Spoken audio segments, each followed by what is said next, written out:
For 4 years that I was with Sophia, everyone thought I was about to marry her. But right at this crucial moment, my younger brother David, who went abroad after getting married, suddenly got divorced and returned to the country. Sophia went to pick him up at the airport in person, accompanied him to various occasions, and even didn't come home at night.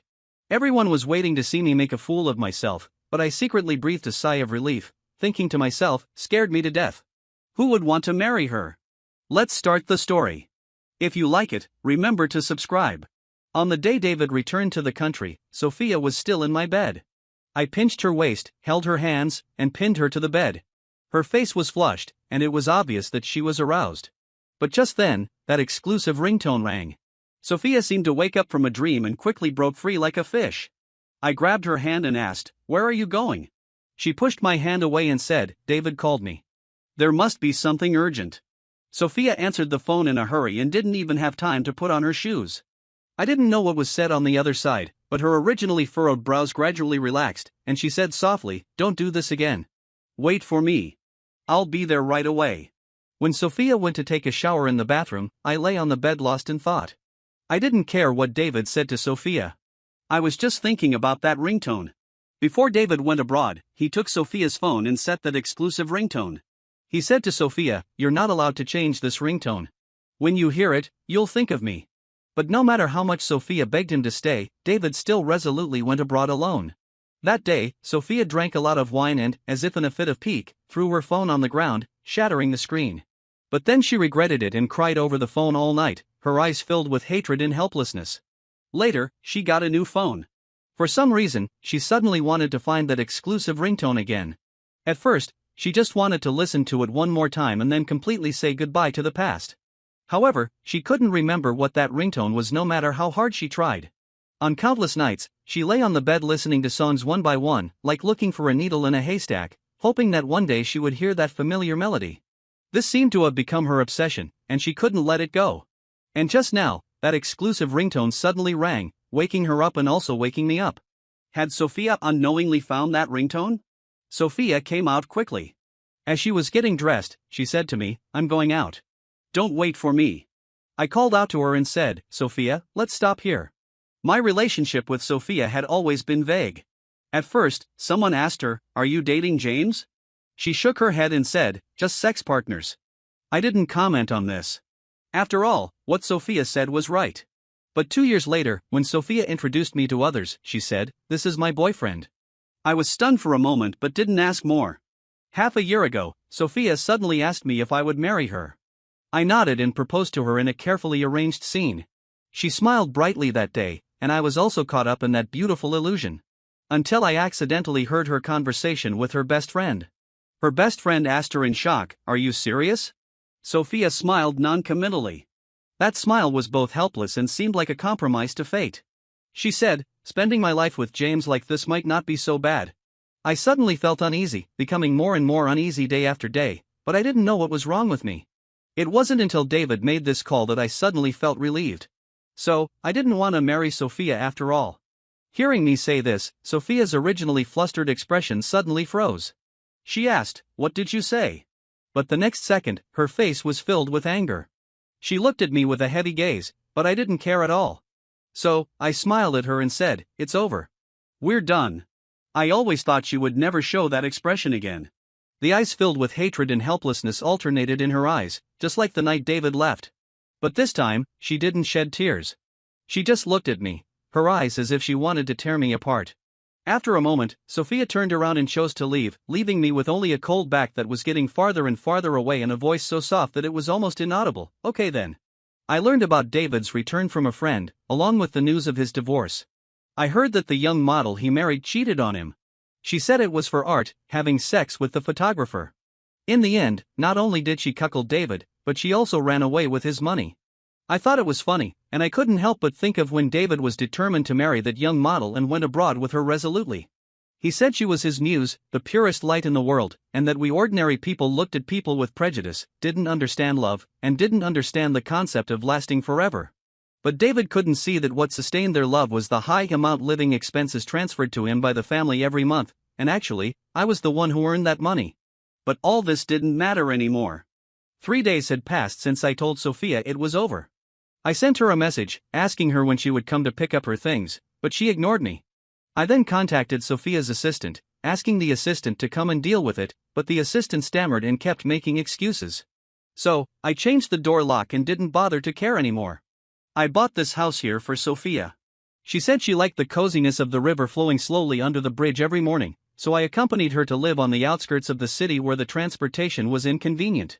Now that I've moved back to the large flat near the company, I realize how stupid I was before. Isn't it wonderful to sleep for an extra half hour? Back at the company, I suddenly remembered that there was a banquet in the evening. Originally, Sophia and I were supposed to attend it together, but now I had to find someone at the last minute. So, I asked my assistant to arrange someone to accompany me to the evening banquet. The assistant looked confused and asked, "Aren't you going with Sophia?" I said, "She should be going with someone else." The assistant's face changed several times, and I didn't know what she was imagining. After a moment, she said indignantly, "Boss, don't worry. I'll definitely arrange the best one." But the next second, she said to me with an embarrassed face, "Boss, these 2 days are special festivals. No one is taking orders. How about making do?" I was speechless and asked, "How do you make do?" She said tentatively, "Currently, only a part-time girl named Olivia is willing to take the order." And I saw in Olivia's profile below that she loves boxing and calls herself Violent Chestnut Lady, a master-level female boxer. What do you think, boss? I asked helplessly, "Do I have any other choice?" The assistant shook her head and looked at me innocently. I had no choice. What else could I do? It was a redundant question. But when I saw Olivia, I was shocked. How should I put it? Olivia had a curvy figure, bright eyes, a fair and delicate face, and a pair of long legs with smooth lines. Her body was fleshy and firm, yet she was graceful, making people's hearts flutter. This was no making do. She was simply a rare gem among part-timers, with a proper goddess demeanor. If only Olivia wasn't so talkative. I should have liked this part-time girl. Along the way, I heard Olivia keep mumbling, "We come from a proper company and can't take jobs with special services. Of course, it's not that we never take them, but that's a different price. And Sophia, she won't complain about me, will she? I have a 99.9% favorable rating. If I get complained about, I'll lose my bonus. Of course, all these can be solved. If you really want it that way." Shut up. I couldn't bear it anymore and gritted my teeth and spat out these 2 words. Olivia looked innocent and calmly finished what she was saying, "Extra money." I took a deep breath and said, "Be quiet, or I'll complain about you. Of course, if you perform well, I'll give you a 5-digit bonus afterwards." Olivia gave a satisfied okay gesture and said, "Don't worry. I'm professional."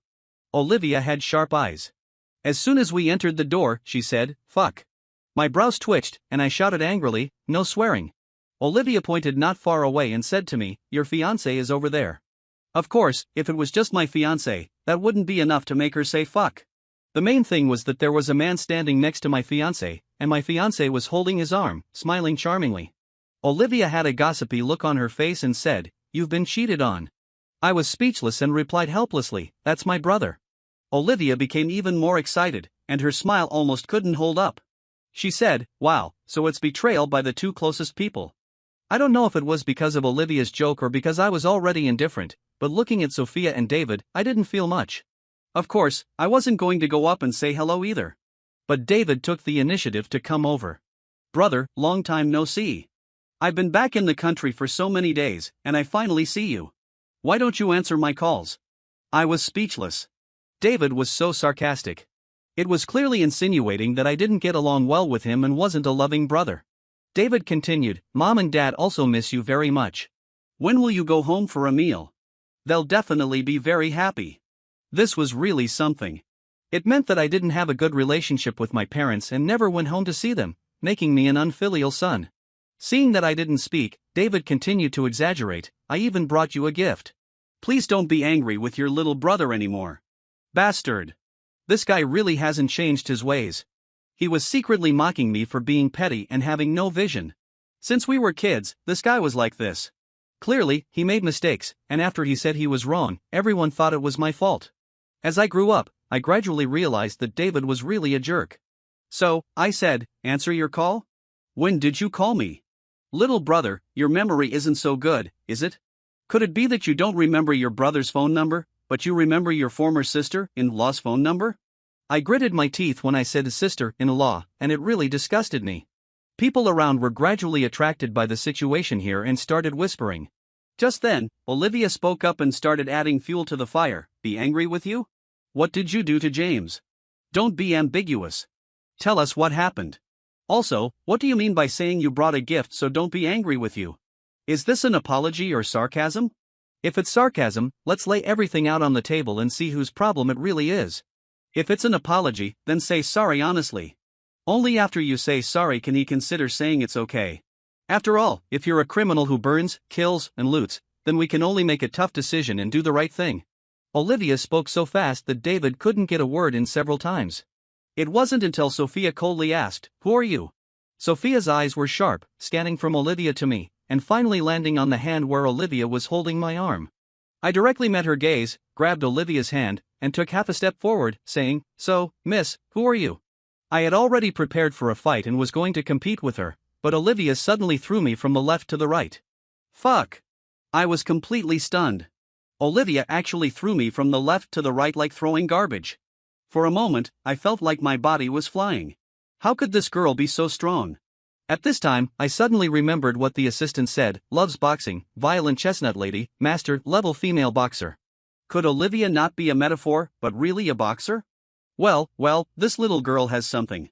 Sophia stared at Olivia fiercely and said, "Take your hand off." Olivia raised her chin, like a proud peacock.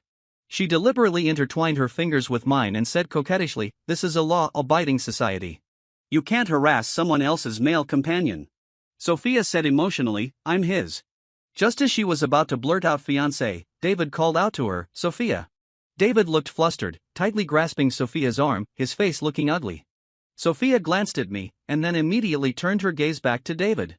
She suppressed all her resentment and let David hold her hand in his palm, then turned around and left.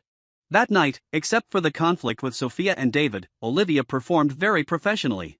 She said her face was almost stiff from smiling, and she had to keep a gentle and graceful smile. It was really difficult. Olivia then asked me, "Are you also very tired?" I'm really speechless. I have to accompany you to drink, smile, and chat, and in order to maintain your face, I can only eat a little bit very restrainedly. I feel like my soul has been drained. Hearing this, I really wanted to slap Olivia. She ate a whole 4 Peruvian roast chickens, okay? I didn't have any face left. Couldn't she really see that everyone was looking at us in shock? But I had to admit that I was really tired. I sent Olivia a generous bonus and said I would invite her again next time. Olivia was sent home by me with a sullen face. At the same time, Olivia emphasized again and again, "I'm a decent person." I perfunctorily nodded and said, okay.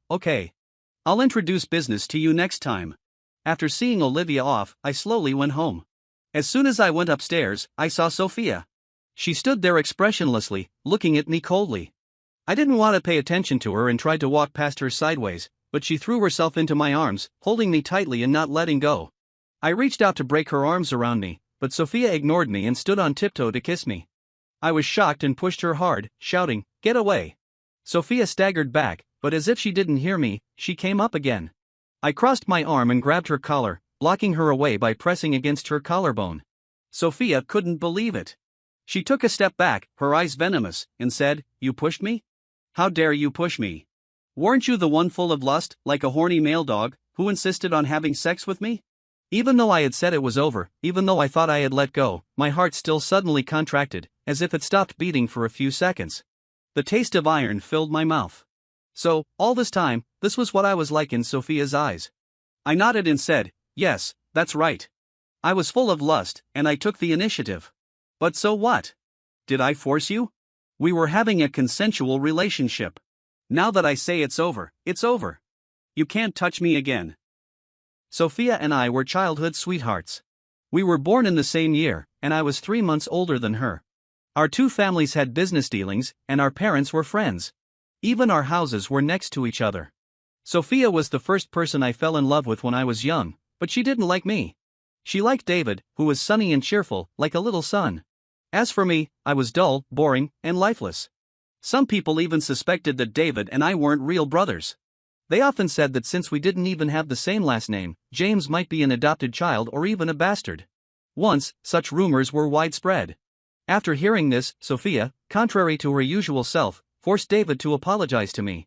David said with a sly smile, "Brother, don't be angry. It was just a joke among a few friends. Who knew it was spread by someone with ill intentions? I thought Sophia did it for me, but later I found out it was for David, so that others wouldn't think David's father was a playboy."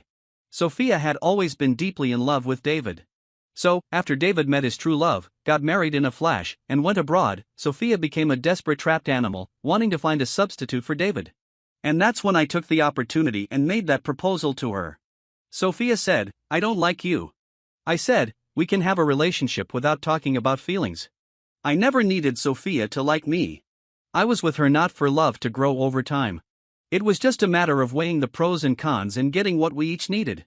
David had been back in the country for half a month. During these half a month, Sophia had been by his side all the time, accompanying him to various occasions and helping him expand his network. And my mother finally seemed to remember my existence. She called me and immediately started scolding, "David has been back in the country for so long, and you not only don't help him, but you don't even make a single phone call. James, do you still consider yourself part of the family? This is hilarious. It's as if just because I consider myself part of the family, they'll treat me the same way." I replied perfunctorily, "What's up? If there's nothing, I'm hanging up." My mom knows my temper well after all. Despite being seething with anger, she got to the point, "Come back for dinner tonight. I need to talk to you. Also, bring back the cufflinks you bought at the auction last time. David will surely love them." I chuckled softly and hung up the phone. They really have the nerve to ask. Who wouldn't love those canary diamond cufflinks worth $3 million? Normally, I shouldn't attend such a malicious banquet. But I know that if I don't go tonight, my mom will come to my company tomorrow, just like when David was rebelliously determined to marry that young model. My mom stormed into the company, slapped me, and demanded to know why I didn't keep David in line and let him get involved with such a person. However, I promptly returned the slap to David's face and snapped, "I'm asking you. When did you start hooking up with such a shady person?" When I got home, they had already started eating. The three-member family was enjoying themselves, and Sophia was there too. When she saw me, she was startled, stared at me for a long time, then looked away expressionlessly. David was the first to stand up, pulled me to the table, and said, "Brother, don't be mad at Mom and Dad. You know I have hypoglycemia. Seeing that you didn't come back, they were worried I'd starve, so they didn't wait for you." My mom said with a cold face, "Ignore him. He's the one who's not punctual.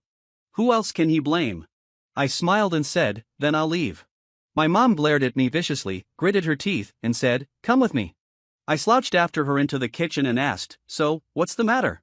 My mom hesitated for a moment and then said, "David is going to get engaged to Sophia." I was stunned and didn't say anything. The next second, she couldn't wait to continue. "Originally, Sophia liked David. It was you who were shameless and insisted on competing with David for her. Now that David is back, shouldn't you return Sophia to him? Besides, Sophia doesn't like you. It's time to end things between you and Sophia. Also, you're not allowed to tell David. He doesn't know about the messy things between you two yet." I was speechless. In fact, I've doubted countless times whether I'm their biological child. So when I was a kid, I took their hair and did a paternity test with mine. The result was disappointing. Alas, what a pity. My distraction annoyed her. She demanded, "Did you hear what I said clearly?" I opened my mouth, about to speak, when David opened the kitchen door. He looked curious. "Mom, what are you secretly telling brother? Why are you hiding it from me? I want to hear too." My mom's expression changed 180 degrees in an instant. She smiled gently and said, "Your brother said he brought you a gift." As she spoke, she pushed me. David looked at me expectantly. "Brother, really?" I curled my lips and smiled. "A gift? Are you brave enough to take the gift from your brother?"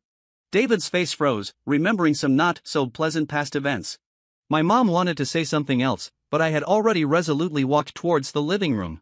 After all, I still had important things to do. What a sumptuous meal. All these dishes on the table are David's favorites. I looked at Sophia with a menacing expression. Sophia was so scared that she stood up, took a few steps back, and asked me nervously, "What's wrong with you? What happened?" I glanced at her and said with a smile, "I'm fine. Never been better." I held the edge of the table and tried to lift it. It was quite heavy. No wonder, it's made of marble. But since I came to this malicious banquet, I was well prepared. So I made a call. "Olivia, come up with a hammer." Less than 10 seconds after hanging up the phone, Olivia burst in. She asked me, what are you going to do? I raised my chin and said, give it to me. Suddenly, someone shouted, James, you dare. I couldn't tell who it was, probably Sophia and my mom's voices. I picked up the hammer and was about to smash it when my dad and David grabbed my hand tightly. At that moment, Olivia seemed to suddenly understand and said, you should have said so earlier. The next second, she raised her fist high and then brought it down as fast as the wind. With just one blow, the marble tabletop cracked from the point where her fist landed and the crack spread quickly like a spider's web all over the table. After that, there was a continuous series of crisp sounds. The bowls, chopsticks, plates, and dishes fell and made cracking noises. The soup and dishes splashed everywhere. The whole table was easily smashed by her. The sound was so pleasant. My mom was stunned, my brother was stunned, and Sophia was also stunned. Only I looked at the mess on the floor and smiled with satisfaction. She is indeed a bodyguard with strong military strength. She must pay more when she goes back. I met Olivia at the security booth. She was wearing a delivery person's uniform, trying to persuade the security guard to let her in to deliver food. So I asked, aren't you a runner? She chuckled and said, it's all the same. I asked her, are you short of money? She nodded. So I asked her to get in the car. I originally wanted to fulfill our previous verbal agreement and give her a job. So I left the hammer downstairs first to avoid arousing suspicion and asked her to wait in the car for my call. I never expected she had such skills. My mom wanted to rush up and hit me, but was stopped by Olivia. Auntie, do you want to try my slap? My mom covered her face and took 2 or 3 steps back. James, are you crazy? David supported my mom and shouted angrily, brother, apologize to mom now. I looked away and said to Olivia, let's go. With Olivia's help, no one dared to come forward again. But when Olivia and I were about to walk out of the front yard, Sophia chased after us. Her eyes, over Olivia's shoulder, stared at me intently. She asked, James, who is she? I put my arm around Olivia and said to her, what do you think? Sophia's face looked ugly. I turned to leave, but she spoke again. David said he wants to be with me. I paused and replied, congratulations. You got what you wanted. Sophia then asked, James, don't you have anything else to say? I smiled and said, I'll send you a gift when you get married. Sophia smiled, but it looked worse than crying.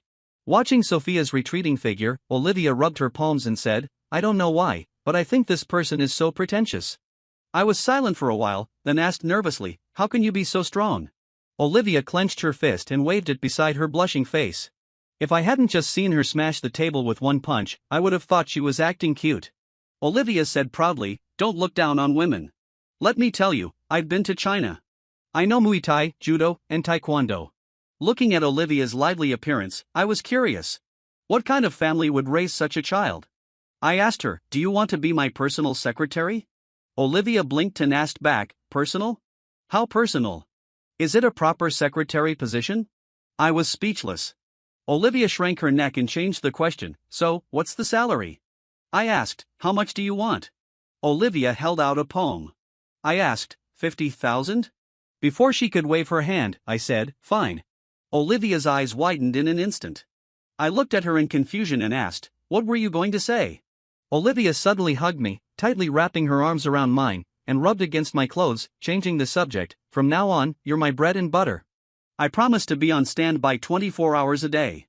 I felt like a tightly bound noodle and said helplessly, I got it. Let go. We can talk things over. After this incident, I guess the days ahead may not be peaceful. I know what my parents and younger brother are like, and I can probably anticipate their tricks. With Sophia as a variable, I just hope they don't act too impulsively. At 11 o'clock at night, I had just finished a video conference, poured a glass of red wine, and was about to drink it and go to sleep when a friend called. He said, what's going on? Why is David with Sophia and they even kissed in public? Didn't you propose to her? I was puzzled by his overreaction and asked, wasn't David with her as soon as he returned to the country? He said, but at that time, Sophia said she regarded David as a younger brother and asked us not to talk nonsense. So there was this episode?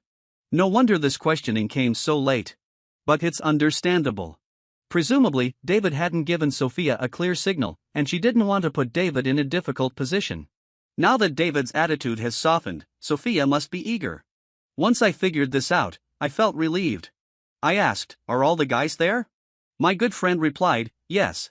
Are you coming? I took a sip of red wine and continued, I won't go. Put your phone on speaker. I have something to say. Not many people knew about my proposal to Sophia. Besides our parents, it was just this group of friends. Now it's really time to clarify, otherwise it always seems like I've been cuckolded. So I said, Sophia and I are over. From now on, we're free to marry or not, and have nothing to do with each other. After that, I hung up the phone directly, not caring whether David heard it or not. If they want to hide it from David, that's their business. Anyway, I didn't ask them to do so. Besides, I don't believe David really doesn't know. I drained the wine in one gulp, coughed loudly, and was just about to go back to my room to sleep when I heard a commotion outside. It's the middle of the night. Are they disturbing the neighbors? I opened the door, ready to flare up, but saw Olivia's beaming face. James, good evening. I asked, what are you doing? She pointed to the house opposite mine and said, moving in. I rubbed my temples with a headache and asked, moving in? Olivia nodded repeatedly. How can I be your personal secretary if I don't live with you? What if you have some instructions when I'm not around? I wanted to say she was overthinking, but looking at Olivia's expectant eyes, I hesitated. So I beckoned and asked, how much is the rent? I'll reimburse you. Olivia didn't hesitate and immediately handed me the rental contract. I was defeated by her sincerity and straightforwardness. Then I said, be quiet. I'm going to sleep. Olivia zipped her mouth, gave an okay sign, nodded heavily, looking like I could trust her. I sighed and closed the door. I thought I might hear some noise, but it was so quiet that I fell asleep peacefully. The next day, I took Olivia to the company. When my assistant saw her, his eyes widened. Seeing his over-imaginative look, I immediately explained, from now on, she'll be by my side as my personal secretary. Enter her information. The assistant nodded repeatedly and secretly gave Olivia a thumbs up. When we passed the office area, everyone's eyes were drawn to Olivia. With her gorgeous appearance and tall figure, following me closely, the employees were whispering and couldn't hide the smiles on their faces. Without hearing what they were saying, I knew what they were thinking. And Olivia, with a carefree look, was also laughing heartily behind me. I asked, what are you laughing at? Olivia said, everyone is laughing. It would be out of place if I didn't. I was speechless. You're really naive and cute. But the facts proved to everyone that my secretary was not the kind they thought. During the morning meeting, my mom and David tried to barge in, but were stopped by Olivia. After seeing Olivia, they obediently followed her to my office, allowing me to finish the meeting completely. When I returned to the office, my mom hysterically asked, what on earth do you want to do? Are you trying to force me and David to death? Didn't you promise me not to tell David about your relationship with Sophia? I said, I didn't promise that. I looked at David and continued, and how do you know he doesn't know?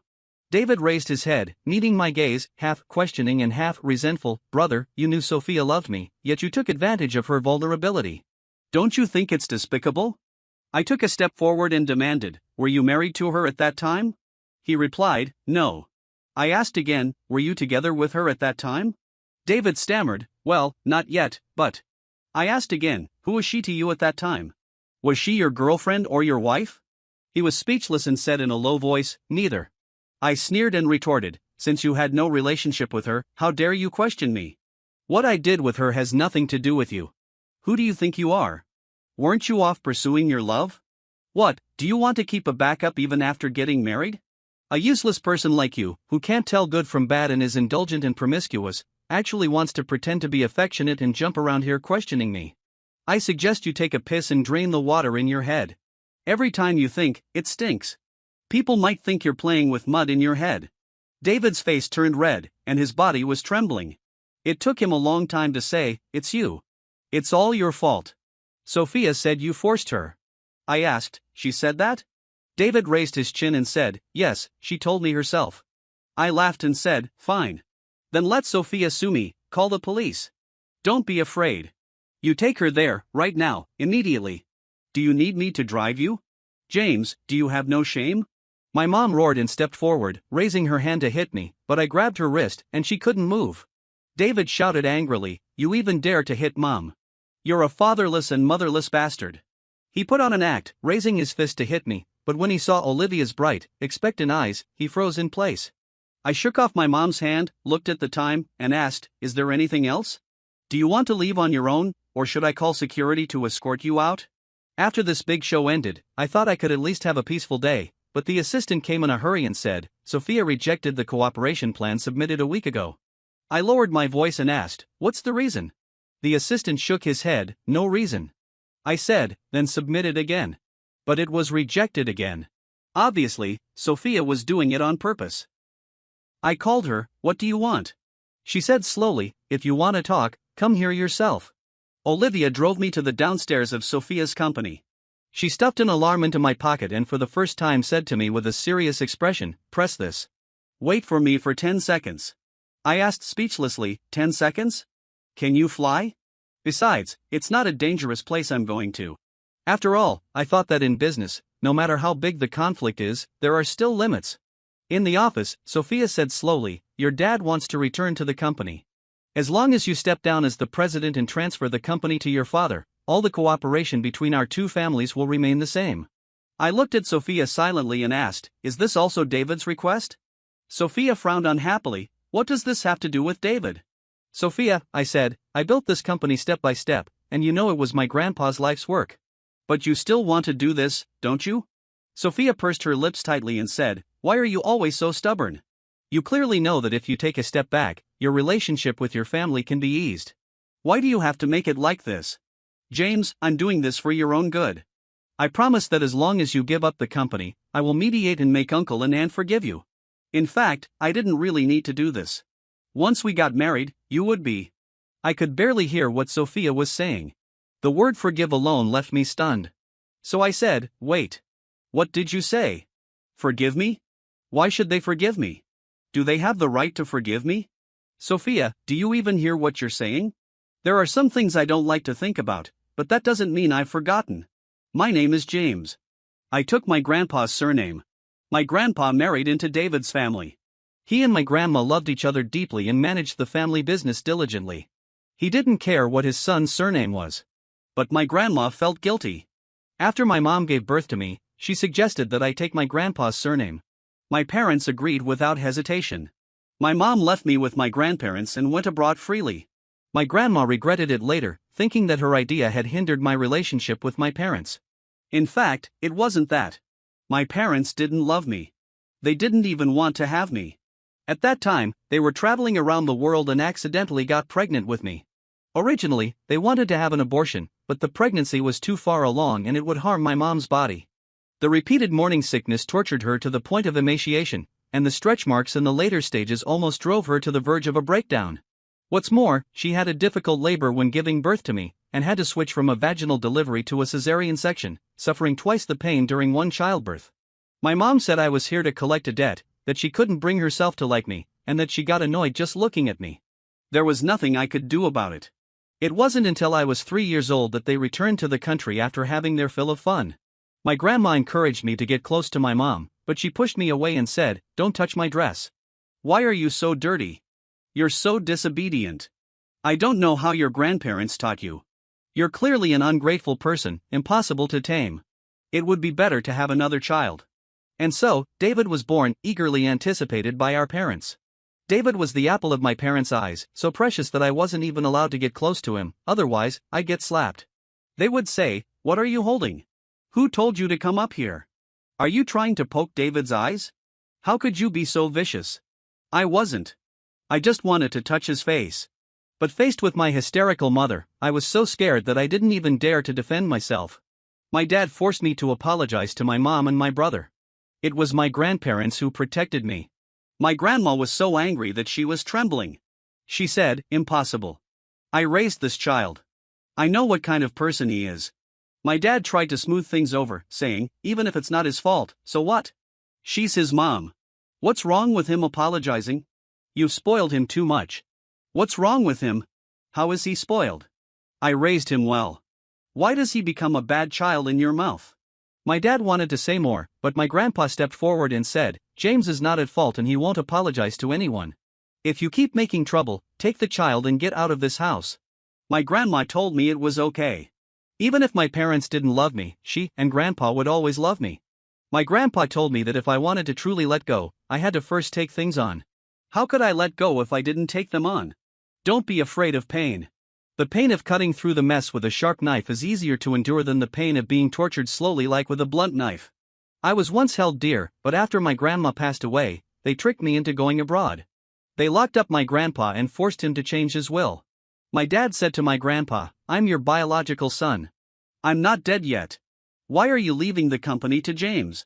You're being too unfair. Even if you want to give it to James, shouldn't David also get a share?" During that darkest moment, I called out to heaven and earth, but no one answered. I struggled and begged, only hoping that one day I could return to my grandpa's side. It was that day, a rainy day. The rain filled my shoes, and water droplets dripped onto me from the gaps in the eaves. I was freezing cold, soaking wet, and starving. I felt like my head was splitting, and I was dizzy. I thought I might be on the verge of death.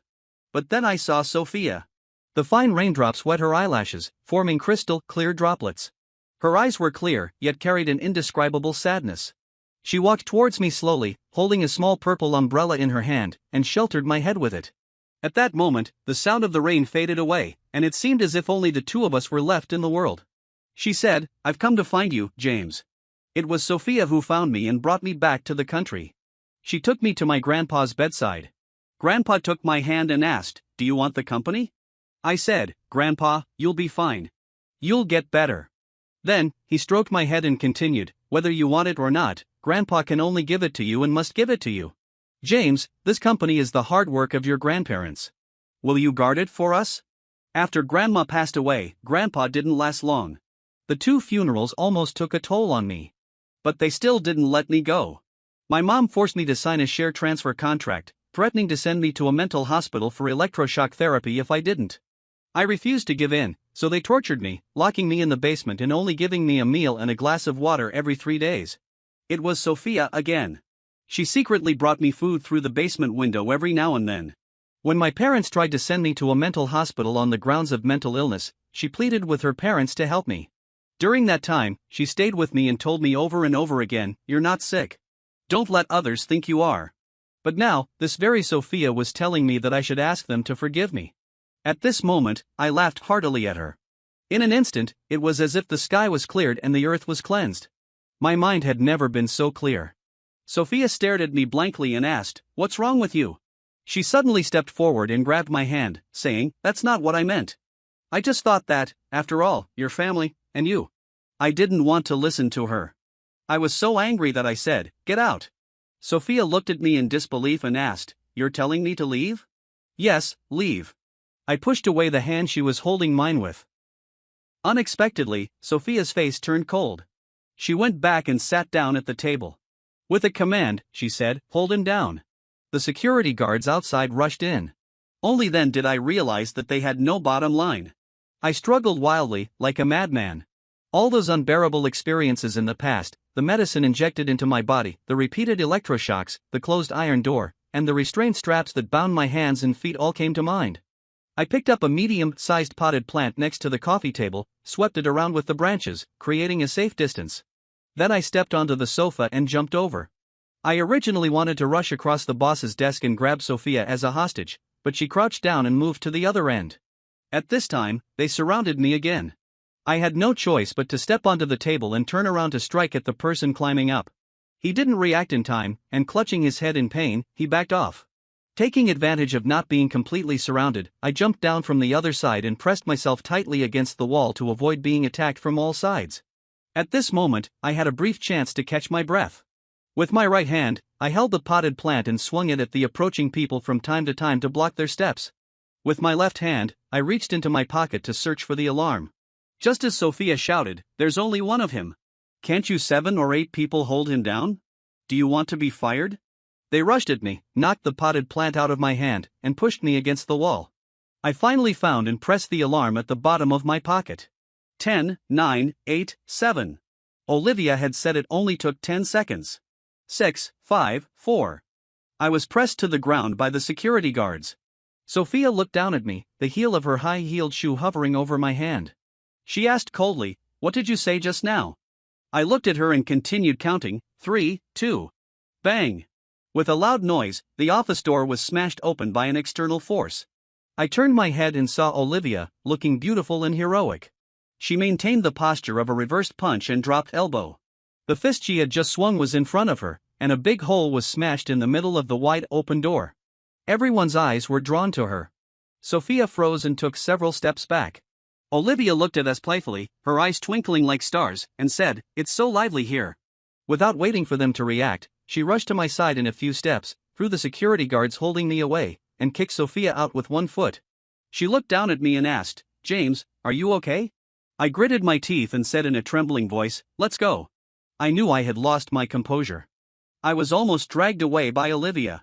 Behind us, Sophia shouted, "James, you dare to leave." Olivia took me to her home on her own initiative. The house was simply decorated, without any adornments, and looked devoid of warmth. Olivia walked around inside and out, and finally took out a can of beer. She scratched her head and said awkwardly, "I originally wanted to find something else for you, but this is all I have. Maybe you should go back." Before she could finish, I took the beer from her hand and said, "This is fine." I didn't really want to go home, even though my home was right across the street. At this moment, I didn't want to be alone. Olivia, who was usually talkative, was uncharacteristically silent. She accompanied me in drinking can after can of beer until we were slightly tipsy. I started talking about Grandpa's instructions before his death, about the decline of the family. The company that my parents had long coveted was actually already in decline. By the time I took it over, my father had ruined it beyond recognition. I was struggling desperately. I was really tired, but I didn't dare to relax, for fear of disappointing Grandpa and Grandma, and of them getting angry with me. Olivia suddenly said, "But actually, have you ever thought that your grandpa wasn't just concerned about the company? He just wanted to protect you. You were just starting college then, and your parents treated you badly. Without the company as a shield, how would you have grown up? Would you have been bullied?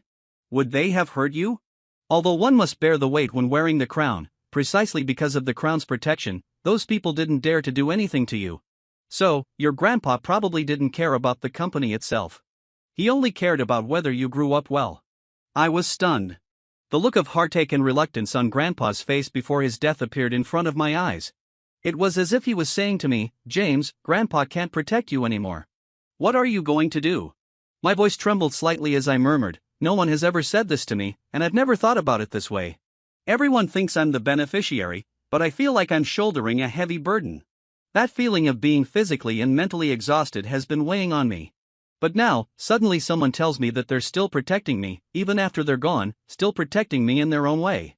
I sat on the living room carpet all night. Olivia didn't comfort me or persuade me. She just sat opposite me and never left. Until the sky started to get slightly bright, I murmured to her, "How did you manage to arrive in 10 seconds? Olivia said, "I was following you all the time. I told you I'm your personal secretary. How could I let you go up alone?" Sophia did as she said. She started to comprehensively target my company's business, not caring if it was a Pyrrhic victory. The board of directors pressured me again and again. On the contrary, my parents suddenly became quiet, waiting quietly to reap the benefits. David came to me, pretending to be kind and consoling, "Brother, don't blame Sophia. She did all this for me. Dad is getting old, and Mom and Dad have been for so many years. I just want them to have a comfortable old age." At that time, I was too busy to even give him a glance. I just told Olivia, "Throw him out."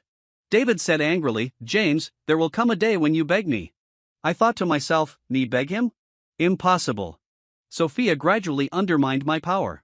I didn't resist. Everyone thought I was like a grasshopper in late autumn, with no ability to jump around anymore. But they didn't know that I had been busy making money recently. All the business that Sophia blocked was snatched up by an investment company named Thunder. The reason I stayed here without leaving was to wait for those key employees who had submitted their resignations and wanted to leave with me. I sighed and said to Olivia, "I really envy those rich second-generation people. As long as they don't foolishly start a business, they can live off their family wealth. As a rich third generation, I feel so helpless." Olivia looked at me curiously and asked, "Why?" I pouted and said, "Haven't you heard the saying wealth doesn't last 3 generations? So what are you going to do?" I shrugged and said, "Since I can't live off my family wealth, I can only strive to become a lonely and cold-hearted wealthy person." Olivia rolled her eyes and said, "You poor thing." I suddenly stepped forward. She shrank back and said, "What are you doing?" I opened Olivia's collar and took a look. There was a dark red hickey. I was suspicious and asked, "It's been a few days. Why hasn't it faded?" Olivia's face turned green. She slapped my hand away and bluffed, "Have you no shame? What do you think you're doing in broad daylight?" I said innocently, "What else could I be doing except caring about you?" Olivia's earlobes turned bright red, and she said, I don't need your false kindness. How am I being falsely kind? She snorted, if you were really kind-hearted, why didn't you stop when I said no? I asked speechlessly, when a girl says no in bed, doesn't it mean yes? Olivia stared at me and said, when I say no, I mean no. I replied with a smile, okay, I'll pay attention next time. It seemed natural for Olivia and me to sleep together. After she fed me for a week in a row, one night, she made a big meal. We drank wine, she kissed me, I hugged her, and then we made love passionately. The day I was removed from my position, the weather was sunny and pleasant. My dad was beaming, waiting for me to step down. He said, "Boss, please." I nodded and stood up. Those key employees who had been waiting to leave responded in unison and stood up to follow me. The scene was really cool. I had been waiting for this moment. I have to say, it felt great. My dad's face changed. What's going on? The obsequious manager immediately stepped forward and said, they're all useless people. When they submitted their resignations, I approved them. My dad looked at me suspiciously. I grinned at him and said, you've offended me. This is like cutting your own main artery. They wouldn't notice anything immediately, but the company's collapse was just a matter of time. The day I left the company, Sophia was waiting for me downstairs. She said, come with me. I'll help you make a comeback. I looked at Sophia in confusion and asked, why do you think I'll go with you? Sophia frowned and said, don't be like this. Although you have nothing now, but I. Before she could finish, Olivia suddenly appeared, leaned against me without hesitation, pressed her face against my chest, and glared at Sophia fiercely, shouting, I've said it. This is a society ruled by law. Don't touch my man. After saying that, Olivia pouted and looked at me with a wronged expression. James, didn't you say you'd be responsible for me? Her eyes made it seem like I was a heartless man. I smiled and rubbed Olivia's head, saying, I will be responsible.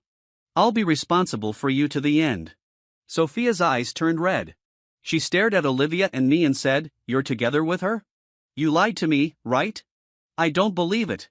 I waved my hand and said, Sophia, don't pester me anymore. But she didn't give up. She stepped forward to pull me. Olivia turned around and raised her small fist. I quickly said, don't. Olivia glared at me and said, you're protecting her? I said helplessly, I'm protecting you. Do you want to go to jail? If you go to jail, who will cook delicious food for me? I pulled Olivia and was about to leave. Sophia shouted, James. I looked back at her. Her eyes were full of resentment and pleading. If you dare to leave with her, it's really over between us. Over? I laughed out loud. Sophia, when you helped them deal with me, there was no more affection between us. I didn't want to listen to Sophia anymore, and neither did Olivia. She childishly covered my ears and hung onto me. I laughed inside, then picked Olivia up in my arms. In fact, Thunder Company was mine. I never thought of hiding this. It was within my expectation that Sophia could find out. When she burst into my office, her face was flushed, and her eyes were full of disappointment and grievance. James, you've been lying to me. I asked, what have I lied to you about? She gritted her teeth and spat out 2 words, thunder. Sophia, you should have investigated thoroughly before coming to me. Thunder was founded by me 3 years ago. I told you about my expectations, plans, and dreams, but you didn't take it to heart at all. Sophia looked blank. Obviously, she had long forgotten. She said, but the company was given to you by your grandpa. How can you just ignore it? I found it ridiculous. Get it straight. Is it me ignoring it? You guys forced me out. Sophia said, looking aggrieved, I didn't really want to force you away. You just wanted to force me to yield. My words made Sophia's hands, which were hanging by her sides, clench tightly. I continued, you know I'm not someone who gives in easily, so you used the things I care about most to control me. I can figure all that out. The only thing I don't understand is, why did you do this? Sophia shook her head in a hurry. No, I was just angry with you. I hoped you would give in and coax me, then come back to me. We were about to get married, but you suddenly said it was over. James, why are you treating me like this? Why are you betraying me like this? Her words were so absurd that they left me stunned. Before I could say anything, David rushed in, looking furious and trying to hit me. Sophia blocked him in front of me. What are you doing? His eyes were blazing with anger as he questioned me. Did you force Sophia to come here? Stealing a woman from your own brother? What kind of scum brother are you? Do you think she brought you back from abroad because? Sophia looked at him in horror and reached out to cover his mouth. Don't say anything more. If you say one more word, it's over between us. David looked angry. Sophia, what's wrong with you? Are you really going to break up with me for James? This farce made me laugh. My laughter seemed to enrage David even more, and he roared like a madman, do you think you've won and are feeling proud? I nodded seriously and replied, I'm happy to see you're not doing well. David's eyes turned red with anger. He said furiously, do you really think Sophia likes you? Do you know that the so-called salvation you thought you had back then was actually for me? Stop talking. Shut up. Sophia slapped David hard. She was trembling all over and looked at me in a panic. It's not like that, James. David seemed to be expecting me to break down, and Sophia looked at me with caution, but I felt nothing inside. I said, I've known for a long time. When someone asked Sophia why she brought me back from abroad, if she had fallen for me, she said no. She said there was no way she would care about whether I lived or died. She was just afraid that if I died, the investigation might lead to David's parents and cause trouble for David. I recorded this and have listened to it over and over again on my phone. As I said this, I played the recording for Sophia. Her face turned deathly pale in an instant. Why? Since you knew, why did you still be with me?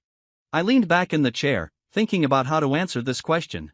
Then I continued, maybe I was too young at that time. I lost 2 relatives at the same time and was betrayed by the remaining family members. I felt like I couldn't go on living. But if I wanted to live, I had to find something to rely on. No matter why you were good to me, you were good to me after all, so I fell for you. But, Sophia, loving you was a losing game from the start. So what could I do? Grandpa taught me to be able to take things on and let them go since I was a kid. To be able to let go, one first has to take things on. So I thought, how could I let go of you? First, I had to have you. Sophia took 2 uncontrolled steps backward. Are you trying to tell me that every day you were with me was just for the sake of leaving me? I looked at her in silence. She shook her head and shouted, I don't believe it. You love me. You clearly love me. What the hell are you barking about? The office door was kicked open. Olivia's bag flew in before her and hit Sophia. Sophia let out a muffled groan and took 2 steps back. I quickly stepped forward and hugged Olivia, who was already lunging forward. She flailed her arms and legs, shouting, I was only out for 3 hours, and you come to stir up trouble. Aren't you annoying? Sophia covered her stinging abdomen, and her face looked increasingly ugly. You're taking revenge on me, right? You 2 aren't together. You're just taking revenge on me, right? Okay, I give up, James. I admit defeat. As long as you come back, I'll promise you anything. Then Olivia said, do you want a beating? Olivia was so enraged that she was even harder to hold back than a wild boar. I looked at Sophia impatiently. You're overthinking it. There's no revenge. I just don't like you anymore. I didn't look at Sophia's reaction. Olivia, however, laughed. He doesn't like you anymore. Did you hear that? He's mine. Her tone was extremely smug. In the end, Sophia was escorted out by the security guards, and David, who was sitting on the ground, already scared stiff, was taken away along with her. I didn't have to worry about these things. My main task was to soothe Olivia, who was almost exploding with anger. Olivia crossed her arms over her chest and walked around huffily, saying as she walked, how did Sophia get up here? The access control downstairs is like a decoration, and those security guards are good for nothing. No, you should fire them all and hire a new batch. I don't believe we can't stop her. I said, you're making my eyes hurt from all that moving around. Can't you sit down for a while? She stared at me and said, I'm annoyed. I sighed and said, then let me give you a hug. Olivia stopped in her tracks, hesitated for a second, and then obediently walked up to me. I put my arm around her waist and held her in my arms. Finally, she calmed down. I asked her, where did you go? Olivia said, I went back to the company for something. Olivia has multiple jobs. Besides being my personal secretary, she also works in a design studio. I later found out that this girl, who seemed like a tough errand runner, actually studied design. I asked curiously, Olivia, do you want me to invest in you and open a studio for you? Actually, I have something to tell you. Hearing her hesitant tone, I looked up suspiciously. What? Did you cheat on me? She almost jumped up. How could that be? Then what is it? She picked up the financial magazine on my desk and pointed to the interview on the front page.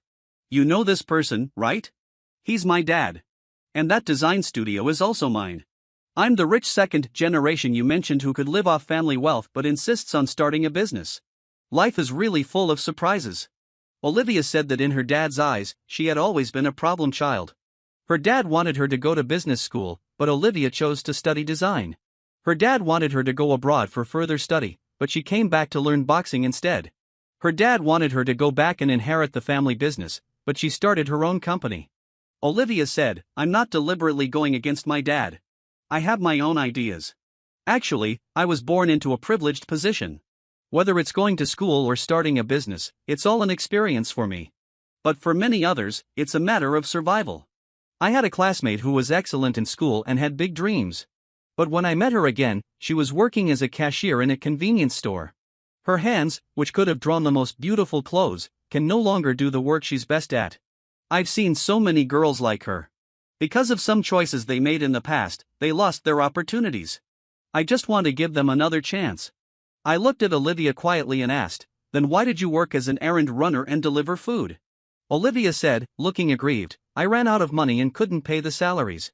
I asked again, "So you rely on part-time jobs to keep the company running?" Olivia replied, "Yes." Sighing, I looked at this helpless little cat in front of me, stroked her head, and asked, "How's the company doing now?" Her expression became even more gloomy. "Not so well." I said, "Give me the financial statements and an overview of the company's operations." Olivia asked me, "What are you going to do?" "I'll evaluate it. If it's worth investing in, I'll invest in your company in the name of Thunder. If not, I'll do it personally." Olivia put her arms around me and asked, "What if it loses money?" I kissed her and said, "If it loses money, it loses money. It's not like I can't afford it. I just have to work harder." Thunder is developing along the planned track. At the same time, news from my parents kept reaching me. As the saying goes, clean with a new broom. The first thing my dad did was to open a studio for his precious son. It was said that he poached several top-notch agents at a high price, and spent a lot on publicity and promotion, hoping to make his son an instant hit.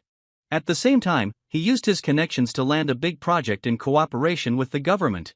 He was really in his element. My mom held a dinner party, which was extremely luxurious, as if she finally had a chance to show off. Of course, I wasn't on the invitation list, and Sophia didn't attend either. I heard that she and David had a falling out after that incident. One day, Sophia called me when she was drunk. Olivia was operating on her phone and asked me, "Can I block her?" I thought to myself, "You're already doing it," but still nodded. Sophia must have come to look for me. I heard some rumors, but I never saw her in person. I have to say, Olivia is really professional when it comes to keeping people at bay. Because Olivia had been doing a great job, she asked me for a reward, asking me to go with her to meet her parents. I was quite nervous. Fortunately, her mother was very kind, but her father seemed to have something to say but held back. We exchanged contact information. In the car on the way back, her dad sent me a message, asking if I was interested in working for him. Olivia said, rolling her eyes, "He sees that I'm hopeless and wants to poach you to manage the company." Olivia sat in the car and fantasized with me, he keeps forcing me to go back and inherit the family business every day. When will this end? I thought for a while and said, how about we have a child and shift this big responsibility onto the child? Wouldn't that solve the problem once and for all? Olivia was stunned for 2 seconds, then stepped on the brakes and stared at me stupidly, her face blushing. She asked, "What did you say?" I said, "Solve the problem once and for all." As I said this, I took out the ring I had prepared long ago, opened it, and placed it in front of Olivia. Somehow, I felt a bit nervous myself. Actually, this wasn't the right time or place, but the atmosphere was right, and I didn't want to miss it. So I said, "Ms. Olivia, would you like to marry Mr. James?" Olivia's eyes welled up with tears. She threw herself into my arms and nodded repeatedly, "I do." In the end, something happened to my parents. The mirage they built collapsed in an instant. My dad, although not very good at business, wasn't completely stupid either. But I really didn't expect him to take bribes. Obviously, someone wanted to make a fortune from him before something went wrong and set up a simple trap, and he just walked right into it. $20 million. That's enough to keep him in prison for a long time. My mom came to me and immediately asked me to pay to bail my dad out. I looked at her, finding it funny. He violated national laws. How can I bail him out? My mom said dismissively, "It's just a matter of money. If you don't even want to spend this little money, do you mean you don't want to care about your dad? Your grandpa told you before he died that you couldn't leave us alone." I nodded and said, "Grandpa did say that, but what he said was to at least make sure you don't starve. That's all." And I advise you, at this sensitive time, don't do anything stupid. But she obviously didn't listen. 3 days after I said that, she was taken to the police station. The charges were causing trouble and trespassing. It's obvious that she went to offer bribes and was then reported and arrested on some pretext by the other side. The police contacted me to bail her out. Was the other person kind-hearted and didn't want her to go to jail? Of course not. The official just didn't want to get into trouble. But my mom still thought she was right. I laughed at her stupidity and said, "Go ahead. That way, you two can be together in there." She immediately shut up, grabbed my sleeve, and said, "You won't leave your dad alone, right?" I pushed her hand away and said, "I can't do anything about his business." My mom looked at me angrily and said, "What about the company? That was left to you by your grandpa. You'll take care of it, right?" I looked at her suspiciously and asked, "What did you do?" She avoided my gaze and said, "I didn't do anything. I just heard from others that project was very profitable. They said it was a sure win deal. It's our family's company. It'll be fine, right? As long as you make up the money." I took a step back and looked at her coldly. "That's your own business. It has nothing to do with me." She said again, "But it was left to you by your grandpa. Now it's yours." I said to her, "You have more than one son." She fell silent after hearing this. I originally just wanted to annoy David, but unexpectedly, I gave her a new idea. That night, Sophia called me from a different number. I was about to hang up and block it when she hurriedly said, "David came to me." My hesitation seemed to give her hope, and she spoke very fast. "They came to me, wanting me to help him pay back the money." I refused, James. I refused him. I didn't help him. After a long silence, I said, "You should have helped. If you had, I might have thought more highly of you. After all, you truly loved someone at least once. But now, you don't love anyone." Sophia quickly replied, "James, I love you. I really love you. Come back, okay? I was wrong. I won't contact him or see him again. Come back, okay? Sophia, don't contact me anymore. James, don't be like this." I said, "And don't call my name either." James was the name given to me by my grandparents. It means being broad-minded, being able to carve out my own space even in the most dangerous social environment. Grandpa said that our family's children should be like this. This name is the expectation of those who love me, so I only want those I love and who love me to call me that. Olivia blushed, grabbed my back, and asked, "Then can I?" I moved vigorously, almost crushing her, and asked, "Then do you love me?" She said, trembling, "James, I love you." The sequel of the story is about to begin. This is a privilege only for channel members. If you like it, remember to like the video and share it with your friends. Olivia and James got married in the second year after they met. A lot of things happened that year.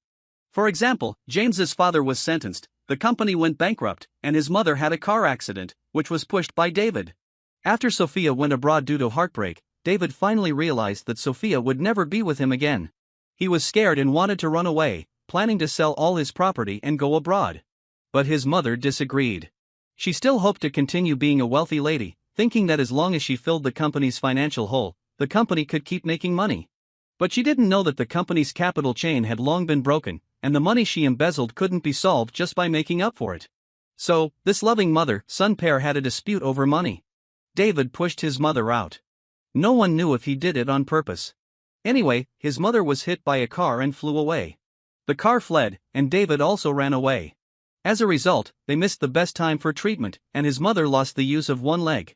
James secretly sent her to a nursing home. As for David, he was caught at the airport. James and Olivia personally led people to do it. David shouted, "What on earth do you want to do?" James smiled wickedly and said, "Nothing. Just taking you to a place where you'll have food, drink, and a place to live." David was shocked.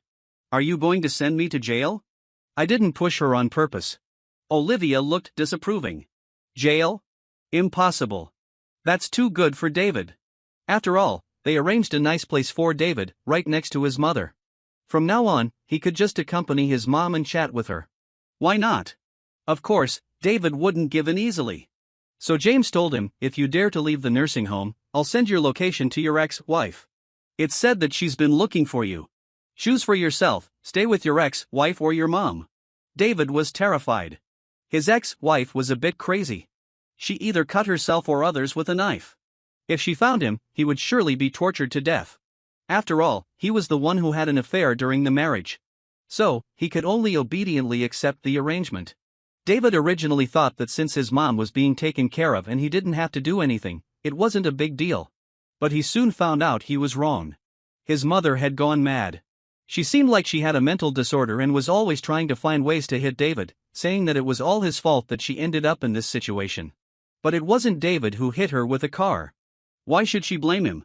She also said, "I wish I hadn't given birth to you. I wish I had only James as my son." David sneered. "Do you think James will acknowledge you? Don't dream. He has a long memory. When he was a kid, you pushed him down the stairs, breaking his leg. You also burned him with a cigarette butt and made him kneel. He remembers all of that." His mother shouted, "It's all because of you. You said James was bullying you. You lied to me." David laughed even harder.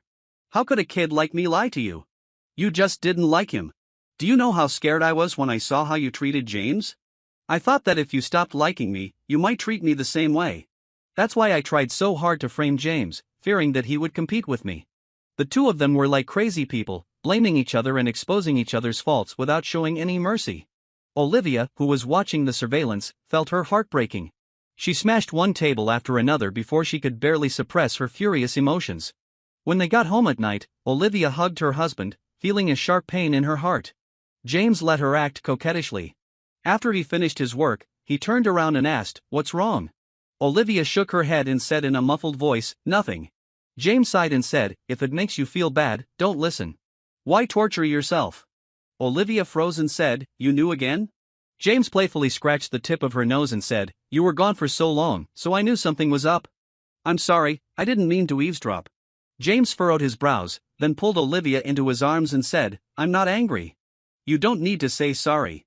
I can probably guess what they said. I just don't want you to feel bad after hearing it." Olivia was indeed very sad. She said, "I wish I could have met you earlier." James's heart softened. He said, "It's not too late now. As long as you're here, it's never too late." Olivia hugged him tightly and said, "Don't be sad." James couldn't help but laugh again. He said, "Actually, it's not that bad. The real harm my mom did to me was just those few things. That was when I was a child, and I still longed for my parents' love, so I took the initiative to get close to them. After being hurt a few times, I let go and started avoiding them. Besides, my grandparents stood up for me." James always thought that he wasn't an extremely unfortunate person. Although his parents didn't love him, he had his grandparents, and now he had Olivia. He had suffered hardships and endured pain, but he had also received love and was still being loved. What more could he ask for? Life is always hard to be perfect, but getting one or two good things is enough.